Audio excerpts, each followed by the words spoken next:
Today I'm saving seeds and sorting seeds from our garden. So this here's Bee Balm. Bee Balm, growing native in southern Ontario, grows 4 or 5 feet tall out in the fields and has these beautiful multifaceted blooms that are obviously beloved by the bees and many other pollinators. The foliage has a very nice aroma that's very distinct, kind of a mixture between oregano and bergamot, which they are related to, the plant that's used for making bergamot for tea.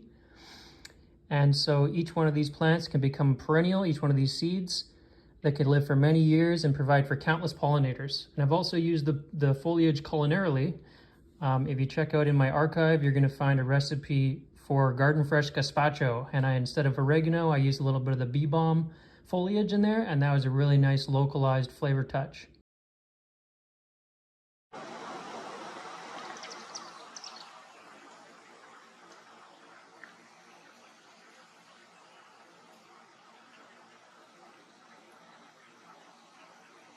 This here's a bee balm patch that I started from seed about 3 years ago. It's now about 6 feet wide and 5 feet tall.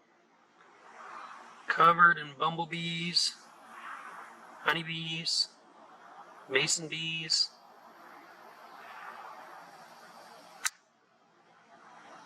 hoverflies. Hummingbirds like to visit sometimes.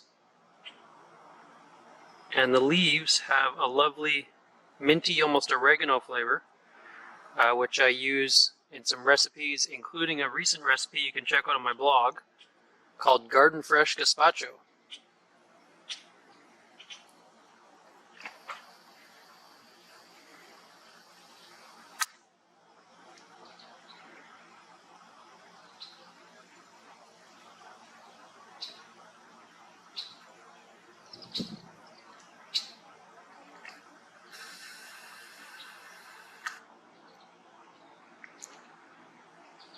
Behind this bee balm beauty is a pawpaw tree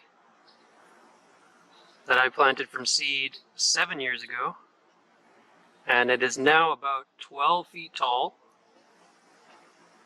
and producing dozens and dozens of beautiful mango-sized fruit. Tastes kind of like a combo between banana and mango. And next door is a 9-year-old pawpaw, also grown from seed.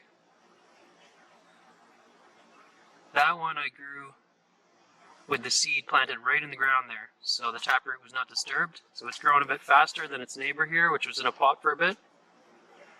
And to learn more about pawpaws, you can check out my blog post, which I'll link in the description section, along with the link to my Garden Fresh Gazpacho with Bee Balm seasoning.